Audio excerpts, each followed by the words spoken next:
Lube is also considering putting up a website where a customer, whether an individual or a fleet manager, will be able to get an online Jiffy Lube vehicle service history and manufacturer's recommendations. The website would provide details about any current promotion and encourage a visit to the nearest Jiffy Lube store. Jiffy Lube has the infrastructure in place to do all of these things because it built its flow of information around customer data. Know your numbers is a fundamental precept of business. You need to gather your business's data at every step of the way and in every interaction with your customers, with your partners too. Then you need to understand what the data means. I'm not saying that you should be single-mindedly driven by bottom-line concerns. I'm saying that you should objectively understand every aspect of your business that you can. If you're considering trading off short-term profits for long-term gains, for instance, you need to know as precisely as possible the cost of that trade-off. Companies can use the data they collect to improve the efficiency of their core businesses, strengthen their relationships with both customers and partners, extend their businesses in new ways, and develop better service and new products. The Jiffy Lube example illustrates the two dimensions of using customer data. The first is aggregating data for statistics that track trends and patterns on which to base analysis, planning, and decisions. The second is collecting detailed information on the individual customer so that you can provide personalized service. To use either kind of data effectively, you need to capture it digitally at the outset and analyze it in digital form at every juncture of your business processes. Every juncture includes not just what happens within your corporate walls, but also what happens with both your customers and your suppliers. Knowing your numbers can help you transform all of your business relationships and give you a significant competitive advantage. To ensure accuracy, get your data into digital form at the point of origin. Initial digital data entry reduces re-entry labor and virtually eliminates errors. When a new customer pulls into a Jiffy Lube today, the technician takes down the customer information on a paper form on a clipboard and then enters it again into the bay terminal. In the future, Jiffy Lube will use a handheld PC that will eliminate the data re-entry step. Re-entry takes only a minute, but it increases the chance of an error, and meanwhile the customer is waiting. At Microsoft, we realized immediate dramatic improvements as soon as we switched from taking customer orders by fax to taking orders digitally. Our application for digital ordering, named MOE for Microsoft Order Entry Tool, quickly evolved into an advanced website for electronic commerce worldwide. MOE makes it easy for our distributors to enter their orders digitally by either creating orders online or uploading them in batch files. Because MOE has all of the batch files, because MOE has all of the part numbers and validates all orders, order entry errors have dropped from 75% to 0, and the distributor's order is priced automatically. Distributors can find delivery dates, other products, and services at the MOE website, too. Today, the MOE site, which handled $3.4 billion in revenues in 1998, runs neck and neck with Cisco Systems' order site as the highest revenue processing website in the world. Once MOE has captured and verified an order, it's electronically routed to the appropriate Microsoft regional manufacturing system for fulfillment. Our manufacturing plants use the MOE information to automatically generate product build schedules, saving time that used to go into manually creating manufacturing schedules. There's no way we could have achieved this related benefit if we hadn't had the data in digital form. Making data digital from the start can trigger a whole range of positive events. The Coca-Cola Company is collecting data directly from smart vending machines via cellular phone or infrared signals. These machines, already in use in Japan and Australia, transmit such information as the number of cans dispensed, coin status, and any leakage problems. A PC restocking program at the local bottler office analyzes the data and produces a delivery slip that tells drivers which products and locations need to get stocked the next day. Need-based delivery in Australia has reduced the number of out-of-stock machines on any given day from 20% to less than 1%, which improves Coke's sales. Drivers are happy too. They get paid by the case, and their productivity has risen 50%. This efficiency in managing its stocking and routes has Coca-Cola on track to double its Middle and Far East business in 3 to 5 years without adding more bottlers. Taking advantage of digital data at its source can even create new business opportunities for a mature market, such as soft drink sales. Panels on new Coke vending machines use interactive technology to display commercials, weather reports, even subway maps. A pilot program in Texas lets customers use a credit or debit card to pay for Coke drinks while fueling at a gas station. Since most people who pay at the pump don't go into the building, the digital sales system at the pump creates a whole segment of new customers for Coke. Speeding and expanding the sales process. Siemens Information and Communication Networks, part of the global technology giant Siemens AG, is a leader in telecommunications systems used inside a company, known as a Private Branch Exchange, or PBX. Each customer selects from an array of options for PBX equipment to create an internal phone system customized to its needs. Siemens has created a fully digital sales process system that quickly provides quotes, captures and adjusts ordering information going in, ensures parts compatibility, and drives order information all the way through to the company's manufacturing process. In the early 1990s, Siemens' complex product configurations required a salesperson to assemble a lot of intricate detail before presenting a quote. Every quote involved engineering, which had to ensure that the parts in an order would be compatible. Any change order was complex, wasting sales time, and often leading to a start-over in manufacturing that would delay customer delivery. To resolve these problems, Siemens put together a team of some 200 people representing sales, systems engineering, customer support, manufacturing, logistics, finance, and IT, to develop a new set of tools to make the sales process go faster and easier. The team came up with a set of PC-based applications called Craft, or Customer Requirements and Fulfillment Tools. Craft enables salespeople to develop and present a variety of quotes to customers, without the need for detailed calculations or engineering analysis up front. Engineers who used to work on order configurations can now spend their time developing new products. With Craft, a salesperson can compile an order in under an hour, instead of in several hours, with greater accuracy. Less time with the tool means salespeople have more time to spend with customers. Craft provides a set of selection criteria that graphically display what components go together, reconciling any parts incompatibilities as the salesperson creates the order so that a final order can be logged, configured, and booked in real time. Used by 400 to 500 sales representatives nationwide, Craft passes orders directly to the manufacturing system. This direct path reduces sales order errors, and in turn decreases the number of change orders, saving significant costs. Previously, change orders would come in throughout the production process, sometimes until the product was almost out the door.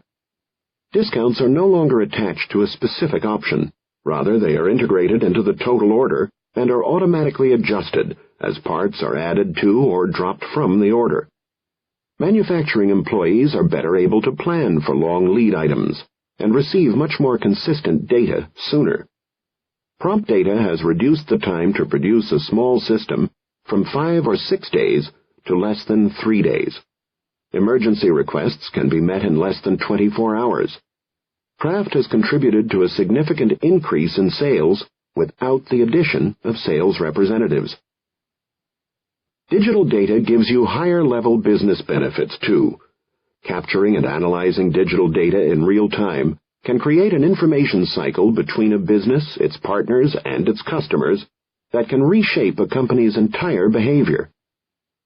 Retailer Marks & Spencer, a British institution with 300 stores in the United Kingdom and another 400 around the world, cycles customer information to respond immediately to consumer preferences and to achieve the kind of personalized service that's impossible to get at a typical supermarket chain.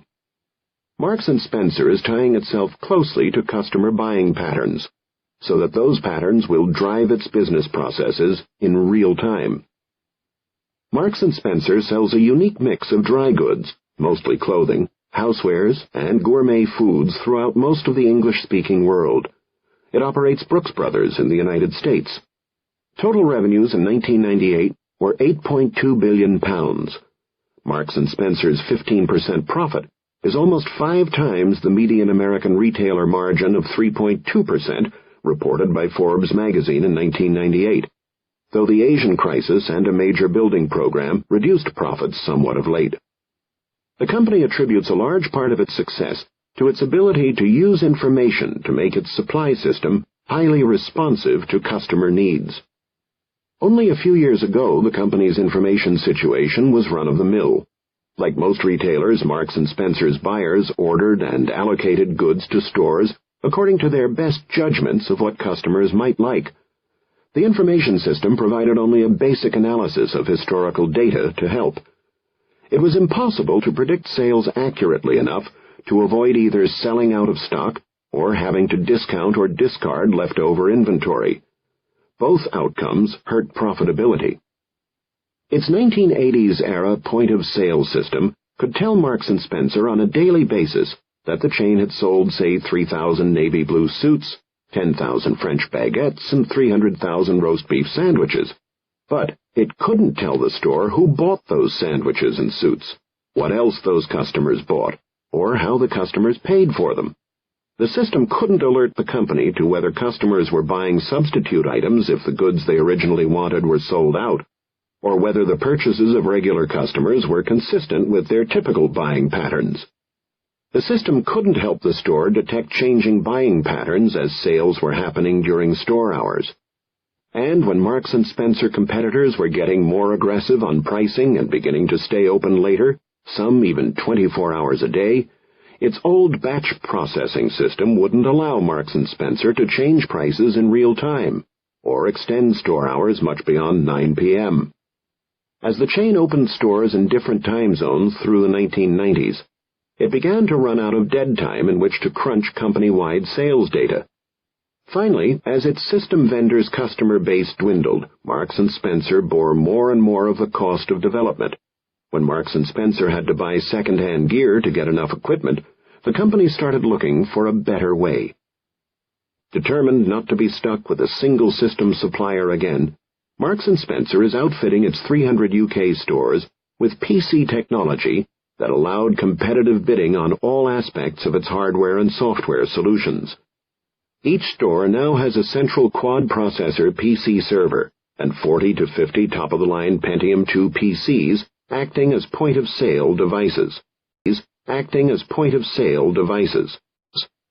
Each of these PC tills runs a complete pricing database, so customers can buy any item at any location in the store, socks in the food department if they want. Because the workstations process sales faster than the old devices, Marks & Spencer needs fewer per store.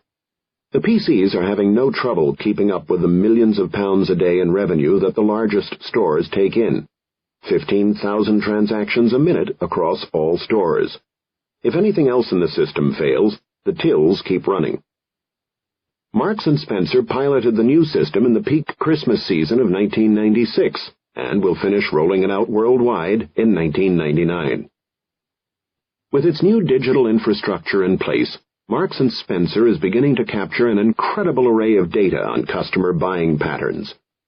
Data from each store is sent electronically to the main data center in London. Fully implemented, the dynamic flow of information will enable Marks & Spencer merchandisers to analyze purchases as they occur instead of waiting overnight. Marks & Spencer will be able to adjust stock throughout the day across the whole chain. Before, the company would stock its stores with gourmet sandwiches according to sales from the day before and would have to make the sandwiches at night. The retailer's 400 food suppliers worldwide will be able to make less product initially and then complete the orders in response to regular sales reports from Marks & Spencer during the day. A store won't need to run out or end up with excess inventory, and customers get fresher consumables. The system will even get automatic feeds from local weather services and be able to make appropriate food stocking suggestions. Soup, maybe, if the forecast is for stormy weather, or meat for barbecue if the day will be sunny. A similar application of information technology enables Marks & Spencer to work closely with its more than 300 clothing manufacturers. When Marks & Spencer launches a dress in 2 colors, say red and blue, it quickly knows which one is selling better in which markets. Suppliers work on a just-in-time basis. They make smaller quantities initially and then tune production to actual sales. Other industries have used just-in-time techniques for manufacturing components and mechanical parts. Marks & Spencer is the first to apply just-in-time inventory techniques to perishable foods and well-tailored finished clothes. Marks & Spencer's growing database of specific customer data includes not only what item an individual customer bought on a particular day, but what else the buyer purchased in other departments and the time of day of the purchases. Marks & Spencer can aggregate this information to create highly targeted marketing initiatives. Knowing that British customers frequently buy strawberries and whipping cream together and coffee and cookies together, the company can promote and cross-sell the related items in store displays. Or Marks & Spencer can use the data on the individual level to make customer service a proactive invitation to do more shopping. Knowing that you're a lover of fine wines and seafood, the local store can send you a postcard, or one day an email, inviting you to a special wine tasting event, and send you a packet of complimentary seafood recipes.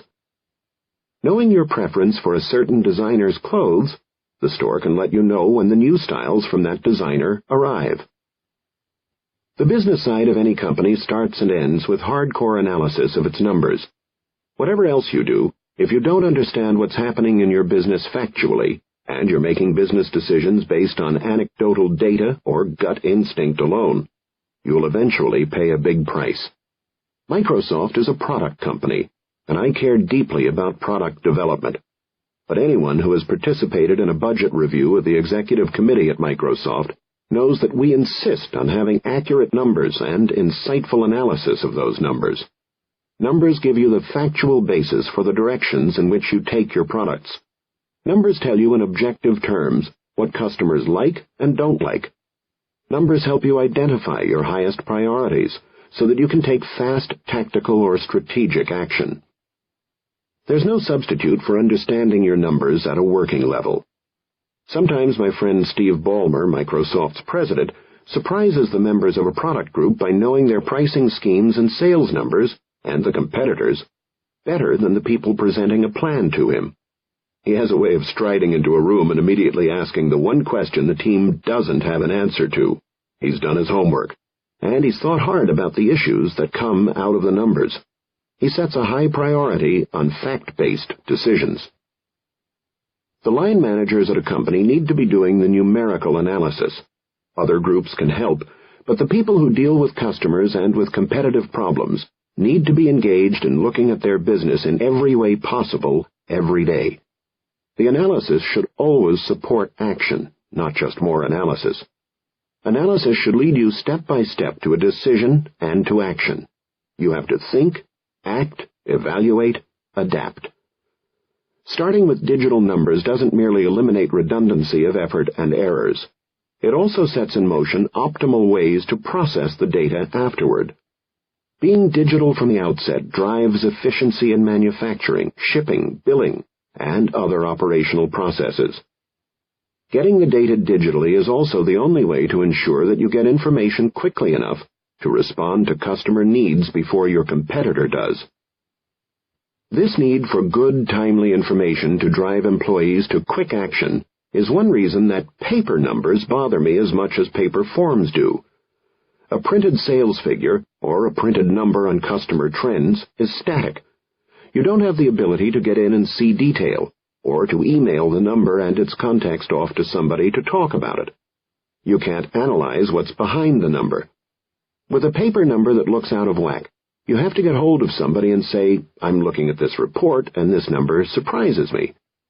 A lot of the time, the anomaly is easily explained. Some customer has put in a big order or has backed one out. There's nothing actionable involved, but you still want to know quickly why the month's results looked skewed. If you spot a trend in a paper report, it's hard to send the paper around and get people to work together to dig into it. Over time, you stop paying close attention because it's so hard to investigate. When figures are in electronic form, knowledge workers can study them, annotate them, look at them in any amount of detail, or in any view they want, and pass them around for collaboration. A number on a piece of paper is a dead end. A number in digital form is the start of meaningful thought and action. Going digital changes your business.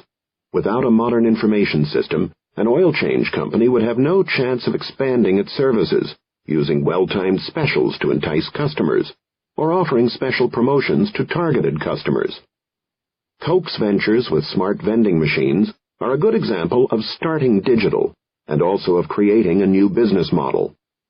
Coke vending machines are evolving into self-managed stores, able to advertise their own wares, offer their own promotions, and order their own supplies or merchandise. None of that would be possible without a digital starting point.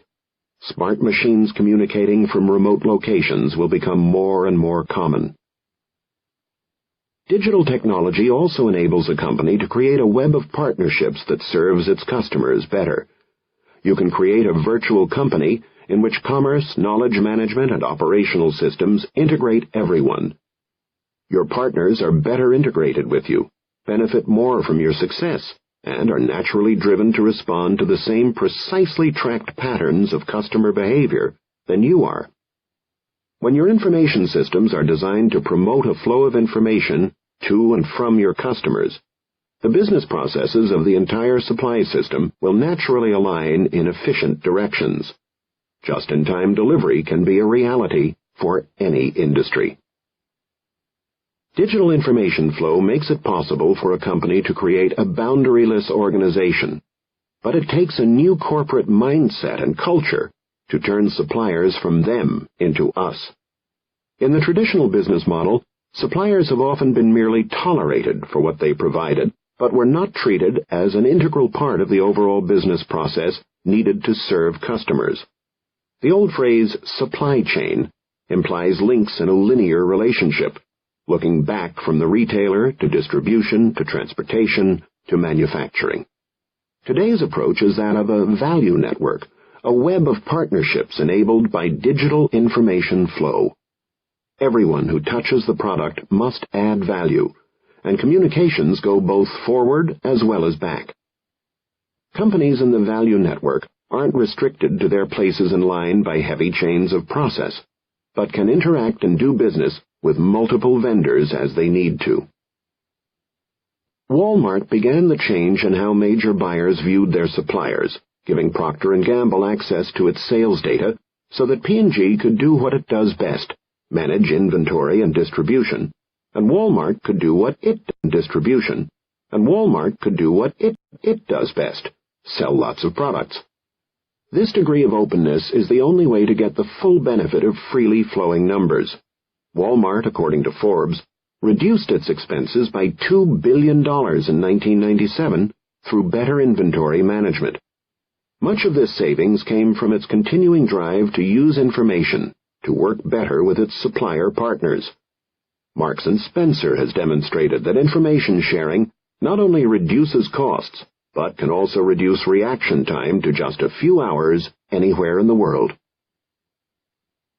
General Electric's CEO, Jack Welch, was one of the first people to talk about boundarylessness, the idea that solutions to business problems should encompass everyone in the critical path, whether inside or outside the formal borders of the corporation.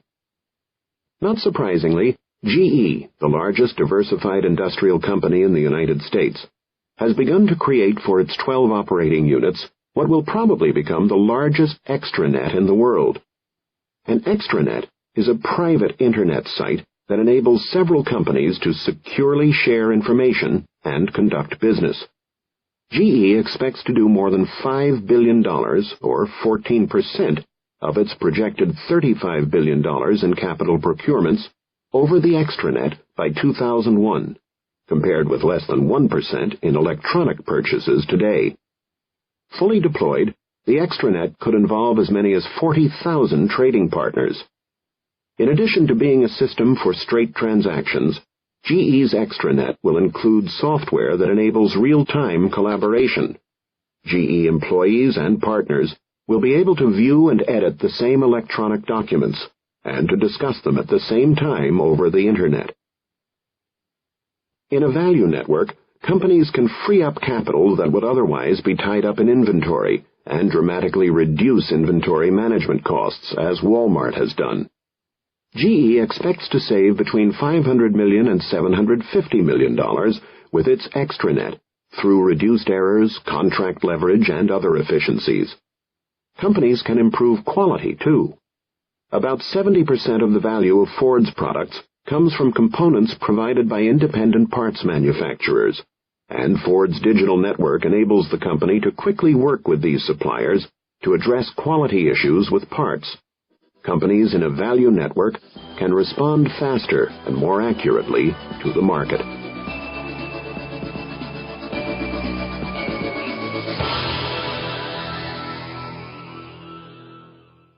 If the benefits of knowing your numbers and creating a value network are so compelling, why don't more companies do it? Why don't more companies develop their aggregate numbers digitally to track trends? Why don't they track customer history? The main reason is that too few businesses start with digital input. Grocery stores were among the first to go digital at the point of origin. The original use of scanners was to speed up checkout, but the most important business value became inventory management and trend analysis. Starting with digital data requires diligence, though. If 6 packs of soft drinks are on special for $1.99, a checker might key in 2 for a 6-pack, even if one is a Dr. Pepper and the other a Pepsi. The customer's price total will be correct, but the inventory numbers for both beverage brands will be off. Connecting digital data among vendors using mainframe-based computers and private networks has also been too expensive. Even though the benefits of data exchange are obvious, less than 5% of all U.S. businesses use the old EDI, or Electronic Data Interchange, standard. Sometimes only one side of the transaction is electronic. EDI to fax is a common approach. And most of that 5% are using EDI just for purchase orders and invoicing. They aren't exchanging sales and logistics data to optimize inventory and transportation management. Cost and technical complexity have been holding people back, but the PC and the Internet give us an infrastructure that makes exchanging all kinds of digital information very inexpensive. The more homogeneous the software platform, the less complex the connectivity issues, and the better able you are to form a value network. Not enough people are using digital data in the office. Existing paper systems lead people to assume that data is hard to get and customize. Because their data isn't digital, they have to work with stacks of paper they can't navigate or analyze. They can't find patterns in their data.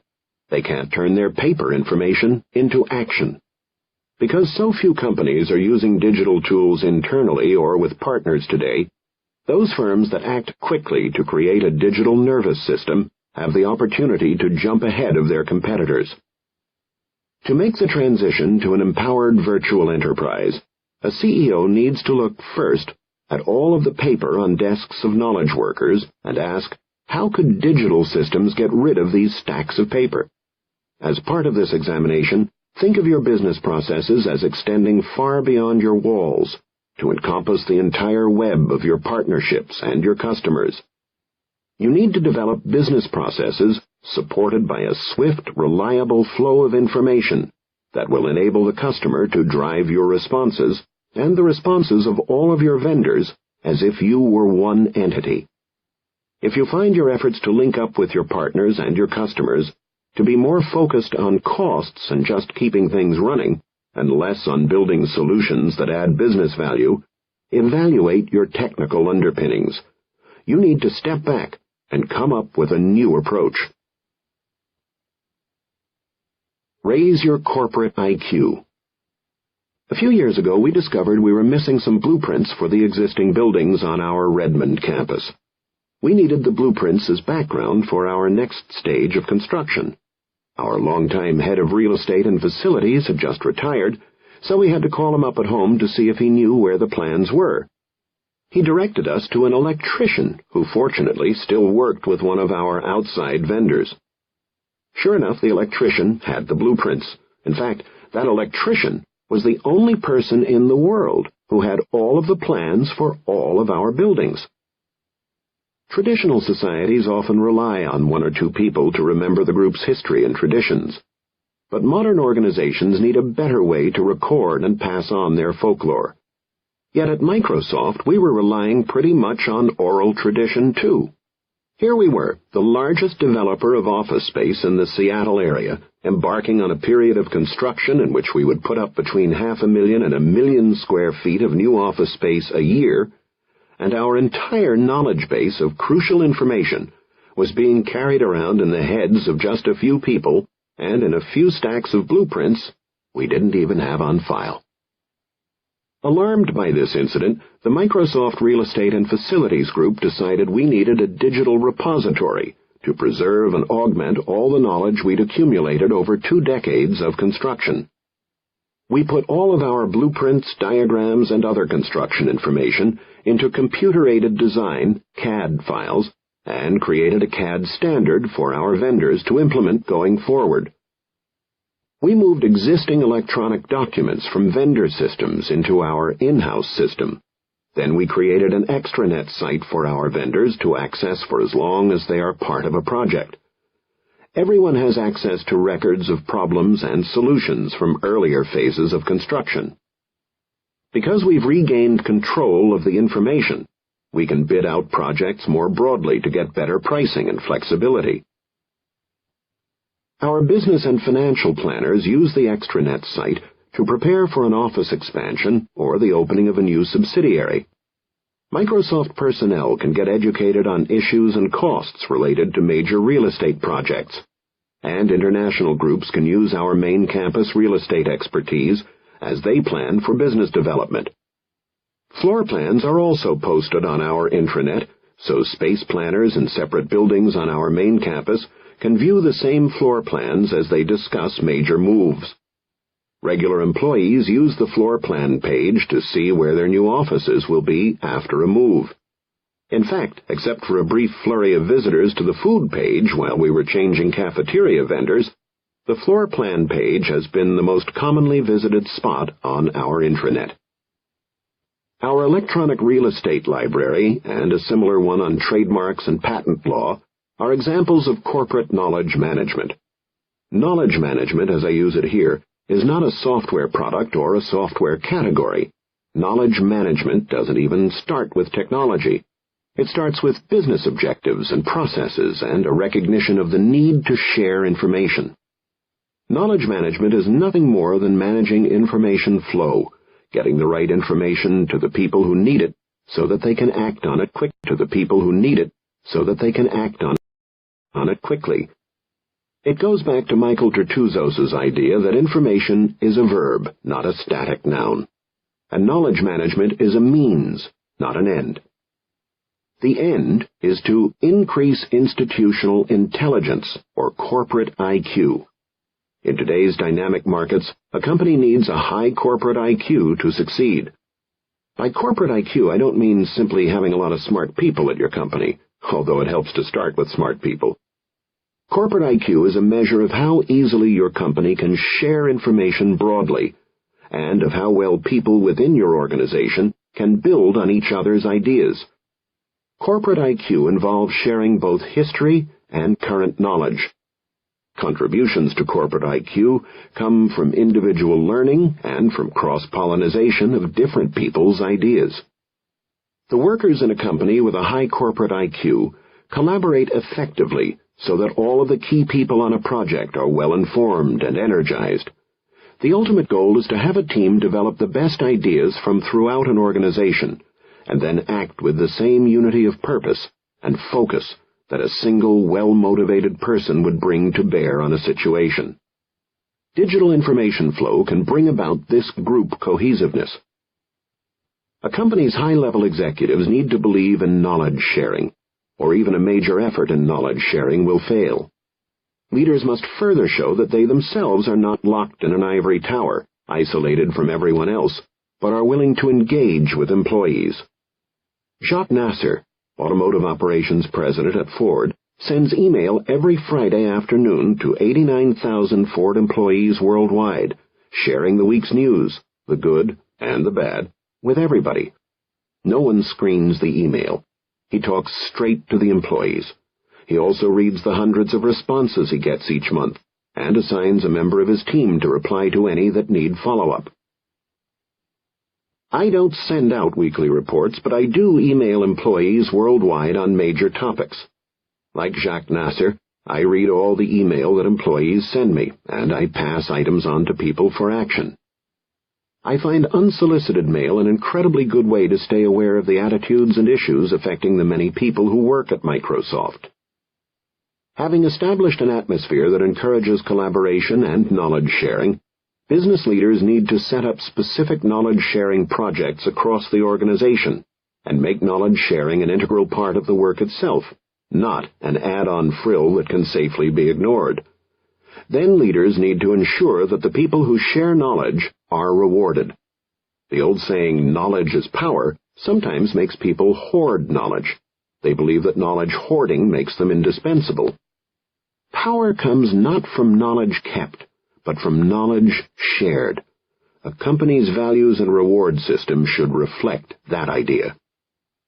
Knowledge management can help any business in 4 major areas: planning, customer service, training, and project collaboration. Supporting cross-border brand planning. No company has a better-known brand than the Coca-Cola Company, which makes 4 of the world's 5 top-selling soft drinks. About 2/3 of Coca-Cola's sales and nearly 80% of its profits come from international markets. Coke uses technology to create a flow of information that supports its most important business planning function and worldwide brand management. And not just for its carbonated drinks. Coke has more than 160 brands of beverages that include juices, teas, coffee, sports drinks, and milk-based drinks across almost every country in the world. Coke was one of the first companies to establish worldwide communication with its own custom email system in the 1980s. In 1997, CIO Bill Harold conducted the company's first-ever information technology strategy review to make sure its technology was aligned with the company's business strategy. In the course of the review, the company realized that despite its earlier investments, it too often treated information technology as an expense to control rather than as an enabler of better business. As a result of this realization, the thinking at Coke moved from how much can we save to how much can we share globally so that we don't have to reinvent the wheel. From this review came initiatives to standardize the worldwide desktop environment, applications, the network operating system, the database system, and the Coca-Cola system's entire technology architecture. The worldwide system for information flow has consolidated the company's business processes for research, brand planning, and global marketing. Marketing has usurped finance as the biggest user of information technology at Coca-Cola. Where cost analysis was once the primary motive for information gathering, now it's consumer and market analysis. If Coke wants to understand why people in the Bronx drink half as much Coke as consumers on Staten Island, or compare Coke consumption in France to Coke consumption in Belgium, marketers use its analytical tool, Information for Marketing, or Inform, to examine the data: ethnic composition, penetration of sugar-sweetened or carbonated soft drinks in the market, brand relevance, and other demographics. The Inform tool integrates data from the company's own sales and marketing sources with data from research sources such as Nielsen, focus groups, and UN-supplied country per capita incomes. Inform shows what's going on by country or multiple countries and by brand information. volume share, preference imagery, why consumers consume and purchase certain brands. While brand planning has gone on at Coke for decades, the different Coke companies used to collect their research data in different ways. Some data was quantitative, some was qualitative, some was a mix of both. The different kinds of data resulted in huge variations in brand plans in the 200 countries Coke sells in. Now the brand plans grow out of informed data. A new planning system contains 150 questions to be answered in all brand plans, and organizes the information according to repeating processes. What is the per capita income? Percentage of disposable income spent on beverages? Market penetration of carbonated soft drinks? Inform ensures that each planner considers these questions by taking the planner to the related data. This instant data access enables the user to develop a brand plan quickly. A planner seldom has to ask for manual research. And the planner learns from previous research and the accumulated corporate wisdom. A planner in Zimbabwe who wants to figure out the best way to launch Sprite in his country might discover that a Coke marketer in Thailand launched the same product 6 months ago. The Zimbabwean marketer can review the results of the earlier launch and even email the Thai planner to discuss the fine points. When planning is completed, the business plan and its supporting material are stored together in one place. Inform ensures that every planner covers the same comprehensive steps in building a brand plan, but a corollary goal is for each planner to add his or her unique thinking to what has gone before. Coke wants to continually improve the quality of thinking throughout its system. Information sharing also supports the company's global ad campaigns. About 250 ads a year, 50 for brand Coke alone. The company's global brand process uses a standard methodology to test ads by market. Using Inform, a marketing brand manager can search the global pool of tested ads to find ads appropriate for the attributes of a particular target population group or country. The marketer can usually even determine whether to customize the ending to make the ad locally relevant. Because information tools such as Inform spread learning in the organization, new Coke employees or recent transfers come up to speed faster.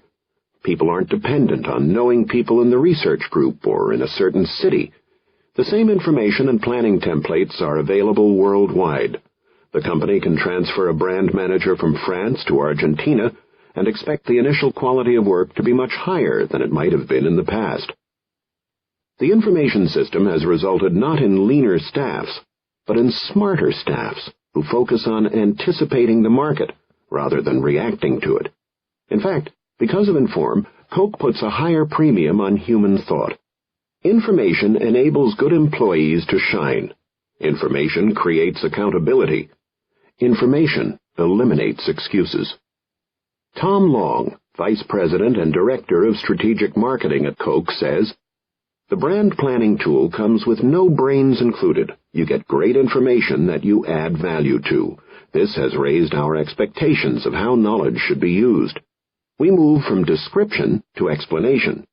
It's the explanatory whys of consumer behavior that marketers now have to uncover to repeatedly deliver results. Inform gets us to that focus. We take information to new levels of insight. Information to new levels of insight." Speeding customer response. When customers need answers to important product questions, a company often has to scramble behind the scenes to get them the answers. Both Yamanouchi Pharmaceuticals, at $3.9 billion, the third largest pharmaceutical company in Japan, and Microsoft, have made web-based information systems a key component in improving the quality and timelessness of answers to customers' tough technical questions. Product support personnel at Yamanouchi can immediately answer about half the questions that come in from doctors or pharmacists.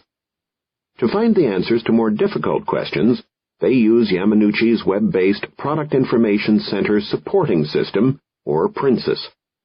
Using optical storage for some documents and a real-time search engine, PRINCES enables support personnel to do sophisticated electronic searches on products and keywords. They transfer urgent questions they can't answer to product experts. Less urgent queries are emailed to experts who have a goal to respond within 1 to 7 days. Results are relayed to the customer and entered into Princess for future use. To ensure follow-up, every question is tracked electronically. In 1998, Yamanouchi made this product information system available to its sales representatives over its internal website, improving their access to information and their ability to support customers and reducing the load on the call center. The obvious next step would be to make the knowledge base directly available to doctors and pharmacists, but for now such publishing could be construed under Japanese law as illegal pharmaceutical advertising. The Japanese government is working on guidelines that will make posting the knowledge base possible. Information gleaned by the call center has enabled Yamanouchi to provide more information on the administration of some medicines to doctors and pharmacists up front, and has prompted Yamanouchi to arrange for an extra trial for one medication. Long-term, Yamanouchi has high expectations for collaboration in general among all of its offices in Japan, Europe, and the United States. The company believes it may be possible one day to implement a system that would automatically notify the right people according to the circumstances and automatically set up tasks and deadlines according to the information reported. Like Yamanouchi, Microsoft uses a web-based tool to ensure timely responses to complex questions coming into our product groups from our sales representatives, support engineers, and technical account managers worldwide. Such questions can hold up a customer's purchase decision or halt a deployment, so Rich Tong, Vice President of Applications Product Management, has for several years driven his teams to a crisp objective. 90% of all questions from the field must be answered within 48 hours. Product managers at Microsoft live frantic lives, giving presentations to customers, doing research, tracking and supporting sales, talking with the press, creating marketing materials, and working with program managers to define future product releases. Even with high-level management pressure and the ability to divide questions up among team members, getting product managers to reply within 48 hours has been a challenge. Now a field sales representative can go to the InfoDesk website, pick a product or an issue from a drop-down list, and submit the question. The question, along with the representative's contact information, is logged into a database. Representatives can also submit questions even when they are at a customer site or traveling. A representative immediately receives return email with a log number and the name of the team that will handle the question. When a question arrives, the database triggers the messaging system to email the appropriate product manager. If the product manager hasn't answered within 48 hours, both he and his manager receive regular email reminders until someone replies. Any manager can query InfoDesk to view open questions, even to track questions that may have been forwarded one or more times. When another team member is asked to contribute to a reply, he receives email and a link to the website for additional information. InfoDesk provides query management statistics as well. If a team complains about receiving too many questions, for instance, Rich or any of the management staff can quickly see whether the numbers show that they really do get more questions per person.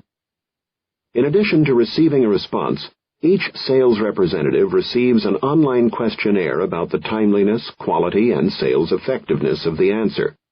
Answers must satisfy the sales force. You can't get away with a fast but lousy answer. Most of the comments that come back are positive. When they aren't, managers have the information they need to ensure that a product manager does better next time. InfoDesk is more than just a place for salespeople to submit questions. A section answering the frequently asked questions cuts down on the number of repeat questions. Links to other internal resources and information provide a rich knowledge store for our sales force.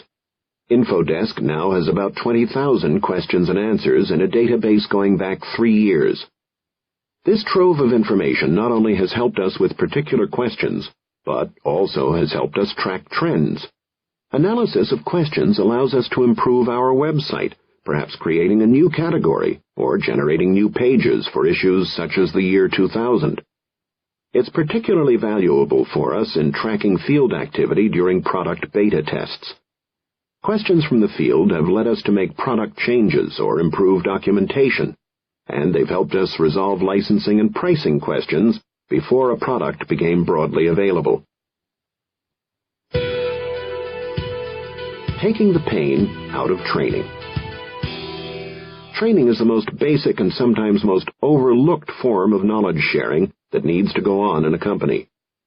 Sometimes it seems impossible for busy people to find the time for classes, though.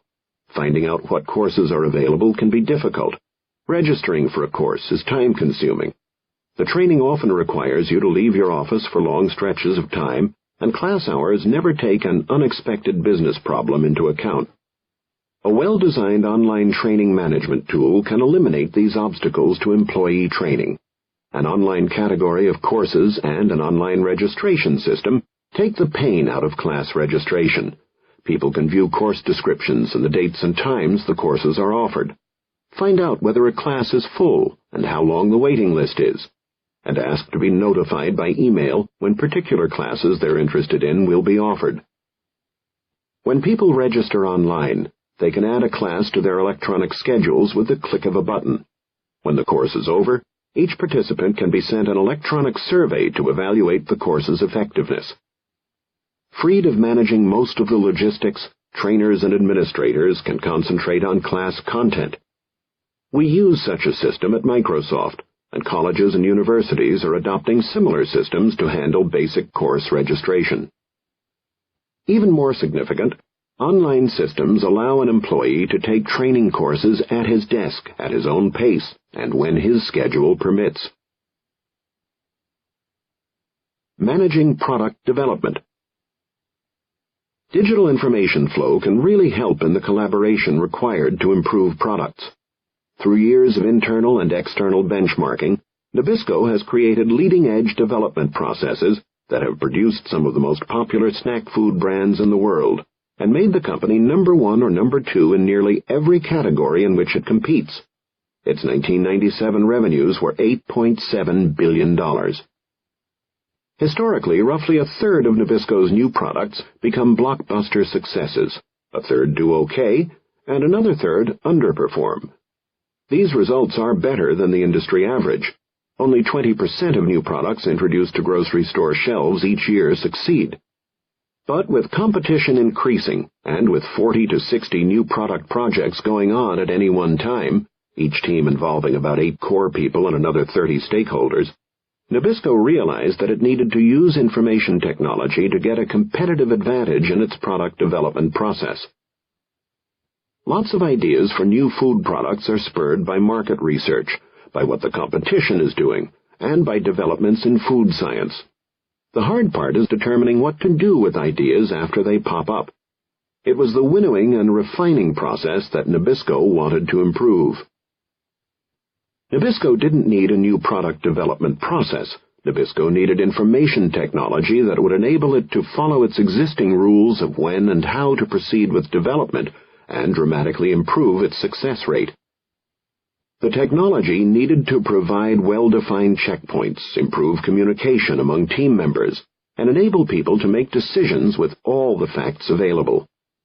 To meet these requirements, Nabisco created Journey, an electronic product development system.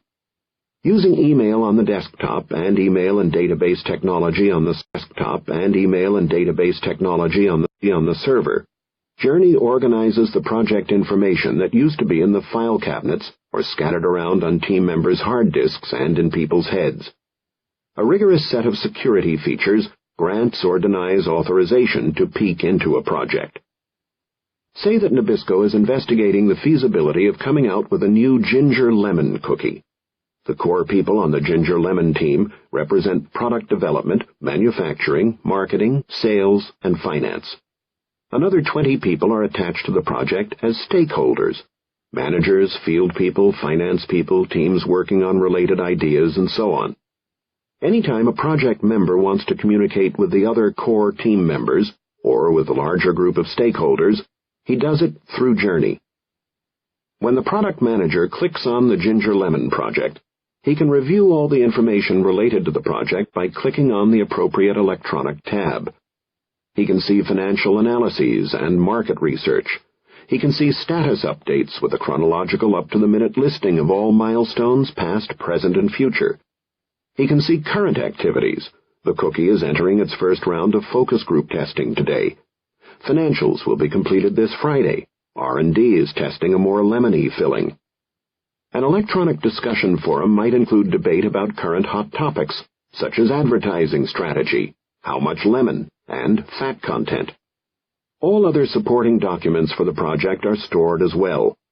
In addition, it would be easy to add another tab to invoke full-featured project collaboration software to access Gantt charts or other visual displays of what tasks depend on other ones, or detailed analyses of the duration of the project and resource assignments.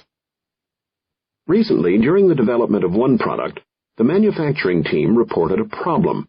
The product developed an undesirable texture during baking tests.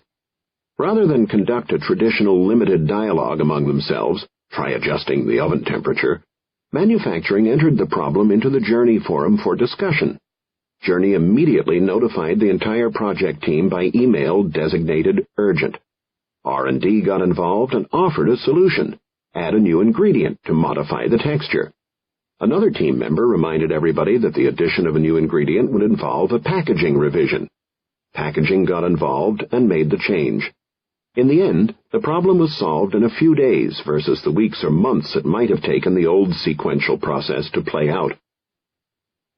Beyond serving as a repository for project documents and information on project activities, Journey incorporates the business rules that guide Nabisco's new product development efforts, how the company defines financial success, what kinds of jobs and volumes the company's bakeries are set up to handle, what scores a product has to achieve in consumer tests, what manufacturing costs should be. Journey evaluates whether new equipment has to be purchased and whether that equipment can be reused for other products. The application has the intelligence to monitor a project's compliance with the rules, move the project along from stage to stage, notify everyone of the next step, and ensure that someone immediately reviews the product if it doesn't make the grade at some critical juncture. If the ginger lemon cookie falls short of the minimal consumer test score, for example, Journey notifies key project members and stakeholders by email so that an immediate review takes place. When the new review is posted on the system, Journey notifies the people who need to read it so that they can determine whether the project should proceed to the next stage. Before Journey, an enthusiastic team might find a way to brush past poor consumer test scores or manage not to hear warnings from the bakery that the product would be too complicated to produce. Today, Journey provides firm, quantitative go-no-go hurdles that every team must negotiate before proceeding to the next step. Exceptions are possible. Nabisco might decide to greenlight a project that will be low volume overall but strong in certain regions, for instance. Once a project is done, Journey serves as a central archive, keeping all project documentation in corporate memory.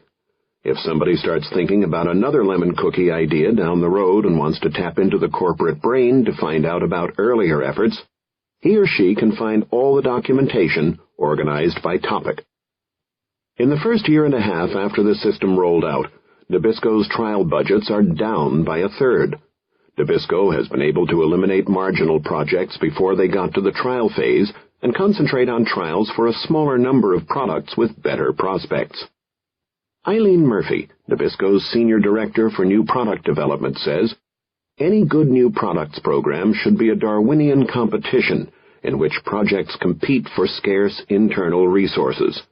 Some projects live and evolve, and some die, pushed aside by stronger projects.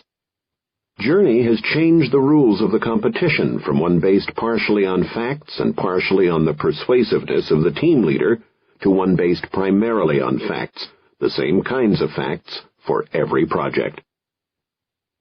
A serendipitous benefit of Journey is that Nabisco now has the information it needs to create a full portfolio view of new development projects. Senior managers can quickly and easily see what they have in the pipeline and determine whether the company has the right product mix for the near and the long terms. Putting together or updating a rolling 18-month aggregate plan used to be an enormous task that required someone to check with all project teams, track down numbers, and knit information together manually.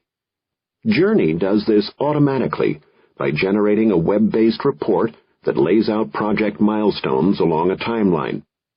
In addition to this high-level view, managers can get project-specific information by drilling down on a project.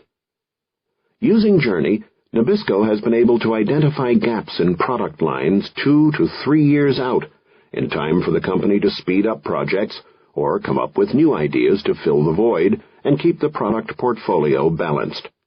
Its ability to provide an extended view of Nabisco's product plans was an unexpected but tremendous discovery.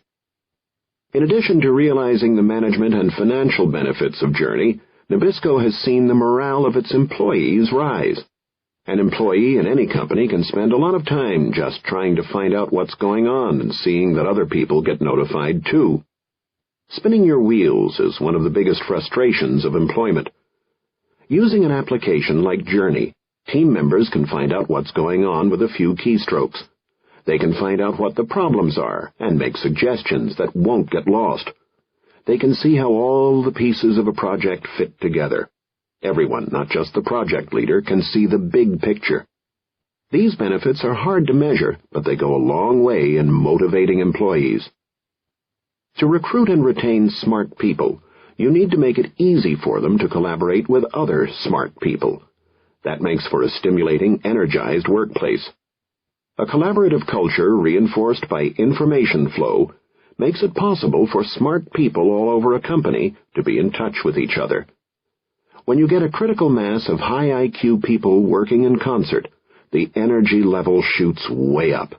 Cross-stimulation brings on new ideas, and less experienced employees are pulled along to a higher level. The company as a whole works smarter. Any sophisticated application of knowledge management will involve a number of building blocks. The systems for knowledge management in this section's examples use different combinations of numerical analysis technology, databases, product or marketing information documents, files, and formal routing and task checkoff software, email and workflow applications, and most include ad hoc search capabilities, web technology. Back when the projects cited here were started, the world of databases was separate from the world of email, which was separate from the world of the web. Each of these projects built on the technology most central to its needs, and did a good job of integrating the other technologies. In the future, you won't have to think about which building block to start with. Software technology is bringing together the richness of database, document, and workflow applications to make solutions much easier to build than before. For today, be sure that any solution you build or buy supports PC and Internet standards, so that the solution can easily plug and play with other technologies as your needs evolve. You want to be sure, for instance, that numerical data and non-numerical data can be accessed together. Too often, objective data such as monthly sales numbers is in a rigid format, and you can't simultaneously get to both the numbers and the subjective data, such as focus group transcripts or project postmortems. If you can't integrate all of the information, separate communication channels develop, and extra energy goes into tracking down the different kinds of data. The worldwide information sharing that Coke practices, or the coherent flow of product development work within Nabisco, simply could not occur without digital information flow. Coke wanted to make a fundamental cultural and business shift from a company that had a global vision but was locally run to one that has a global vision and is globally run. The use of email and other collaborative digital tools integrates people into the organization faster and has made all of the company's knowledge workers aware that they have a global audience. Globally run does not mean that a manager in Atlanta makes all the decisions for the manager in Nairobi, Kenya. It means that the manager in Nairobi has the same access to information as the manager at headquarters, and that the same analytical and communication tools make him part of one worldwide integrated unit. Feudal mindsets are giving way to a consciousness of global context. The brand management process really took off when the digital tools came out of the executive suite and into the hands of the worldwide marketing teams. Technology has empowered local business teams at Coke, but not in ways that create incompatibilities and inconsistencies within the company. And digital information has enabled Coke to shift from quarterly planning and reporting to continuous planning. Knowledge management is a fancy term for a simple idea. You're managing data, documents, and people's efforts. Your aim should be to enhance the way people work together, share ideas, sometimes wrangle, and build on one another's ideas, and then act in concert for a common purpose. The CEO's role in raising a company's corporate IQ is to establish an atmosphere that promotes knowledge sharing and collaboration, to prioritize the areas in which knowledge sharing is most valuable, to provide the digital tools that make knowledge sharing possible, and to reward people for contributing to a full flow of information. I think the message about how businesses will change is definitely a global message. It's a global message because the opportunity is there for everyone, also because businesses will be competing with companies in other countries much more than they ever have in the past. Businesses in the United States have definitely taken the lead in adopting these digital approaches. And I think there are many reasons for that. The popularity of the personal computer and the internet there, the fact that college students coming into these businesses have all been using the internet as students to sign up for classes or communicate with their friends. I'm often asked, does the U.S. have a permanent lead in this? And the answer is absolutely not. The technologies are available on a global basis.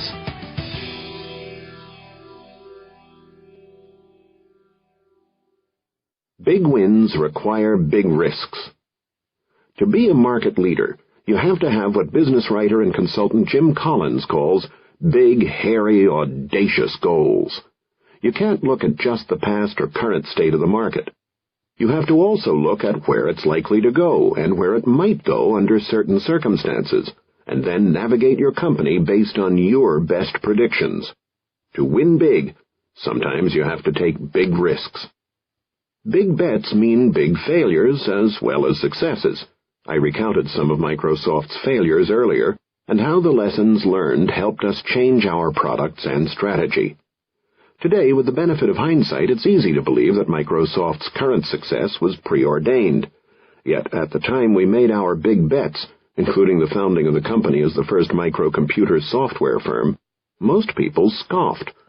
Many industry leaders hesitated to move to new technologies for fear of undercutting the success of their existing technologies. They learned a hard lesson. If you decline to take risks early, you'll decline in the market later. If you bet big, though, only a few of these risks have to succeed to provide for your future. Microsoft's current audacious goals include making the PC scale in performance beyond all existing systems, developing computers that see, listen, and learn, and creating software to power the new personal companion devices. These initiatives are Microsoft's response to digital convergence, in which all devices will use digital technology and need to work with one another. Whether these initiatives succeed, one fact is clear. We have to take these risks in order to have a long-term future. Risk-taking is natural in an emerging industry. The computer industry is about as far into its development as cars were in the 1910s and planes were in the 1930s. Those industries underwent radical and often chaotic technical and business change before they matured. And the same phenomenon is happening in the computer industry.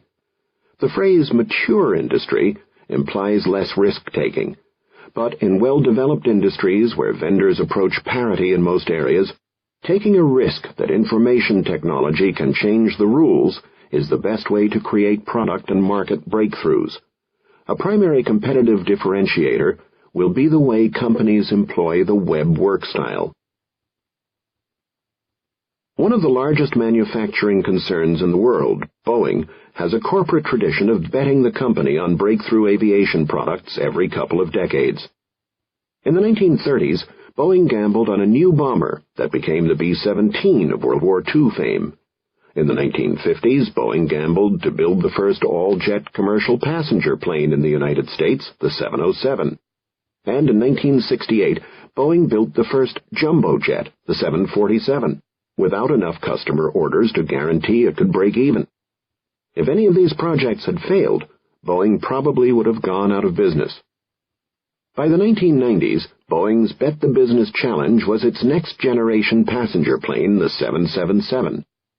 Boeing's first aircraft to be designed entirely by digital means, the 777 was also the first Boeing plane to totally use fly-by-wire technology, in which computers drive the control systems, eliminating the heavy cables used by mechanical systems.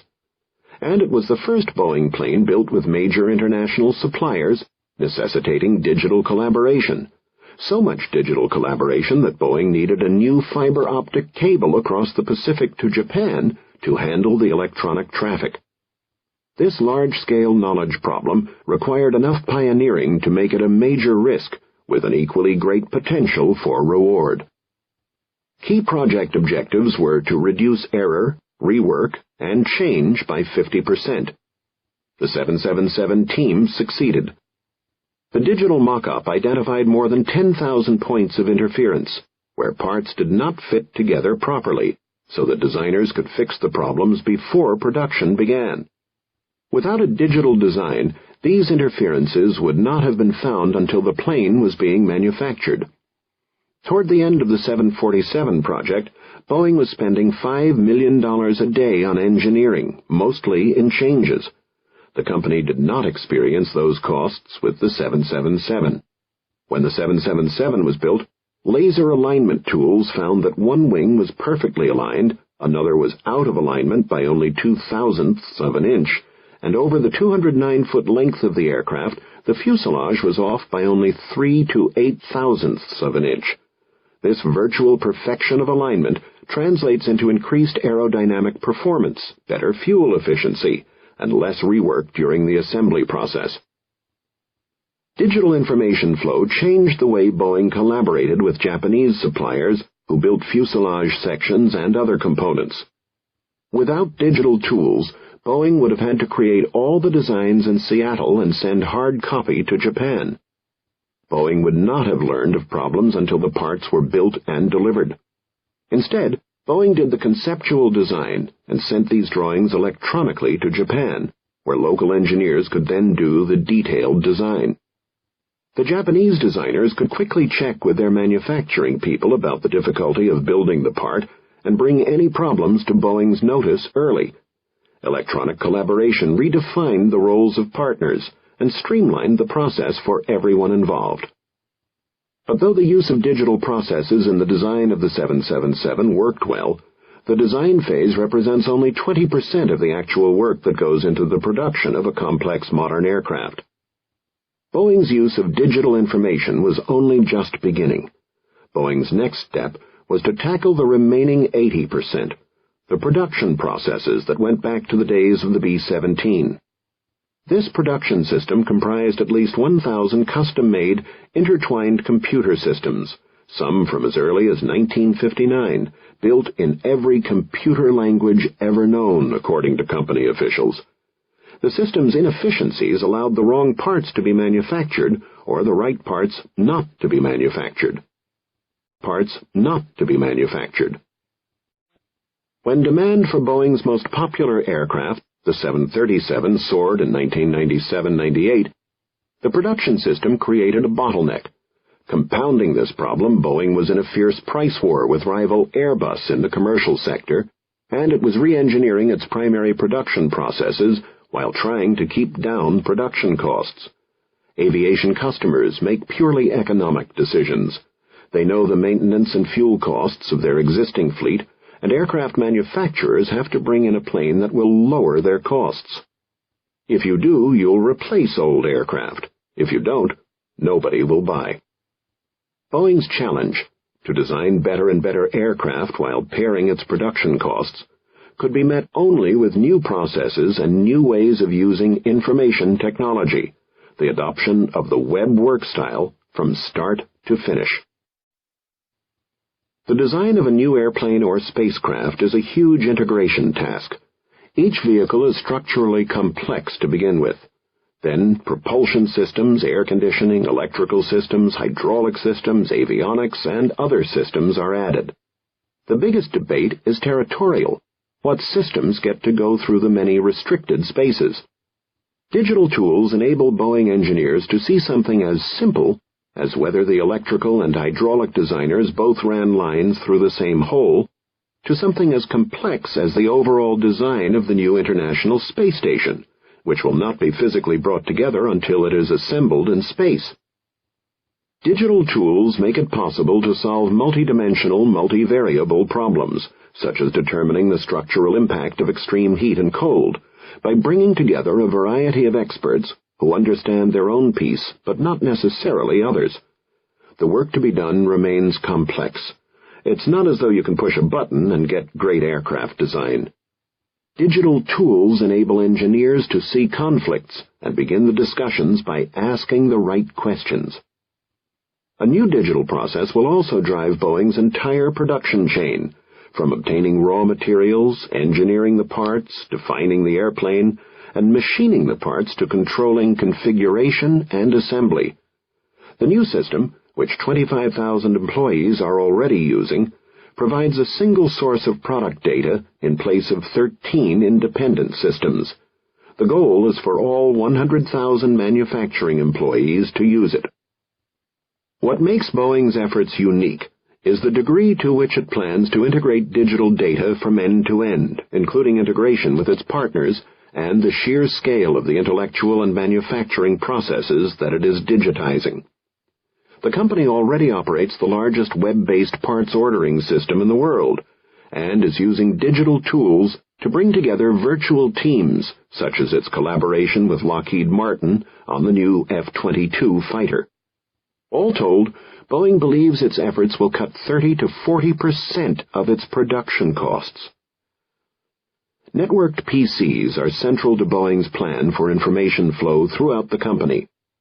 When the 777 was designed with the computer-aided design application known as CATIA, 8 mainframes in the Puget Sound area and several more in Japan, Canada, and other locations in the United States supported 10,000 specialized workstations used by designers and manufacturing engineers to define and manufacture the airplane. Technology being implemented in the near future will allow access to the data from anywhere via a PC. Even customers will be able to access some data, getting a custom CD of all the parts and systems for the planes they purchased. CEO Phil Condit offers a bit of tough advice to other manufacturers facing the question of how and when to go digital. If you're going to go digital, you have to go digital all the way. If you try to maintain the old paper system and a new digital one, you'll have a lot of non-productive effort and cost. People won't really be committed, and everyone will simply default to using the old system. Part of the go-ahead is an act of faith, and part of it is trust in the people who've designed the new system. But you have to make the tough decision and take away everyone's crutches. In a lot of industries, the proper use of digital information may be the only way for a company to differentiate itself from the competition. In high-tech businesses, digital information is the only way to drive new breakthroughs. In order to define and solve knowledge problems that have not been tackled before, big wins require big risks, and a digital nervous system to maximize the chance for success. More broadly, how these companies integrate digital tools is an excellent template for how all companies, large and small, will use the web work style to manage their work in the future. These companies are trading information for time and risk.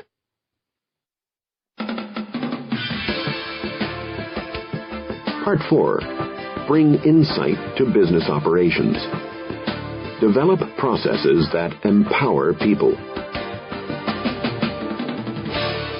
A business has the equivalent of autonomic processes, the basic human processes such as breathing that keep us alive.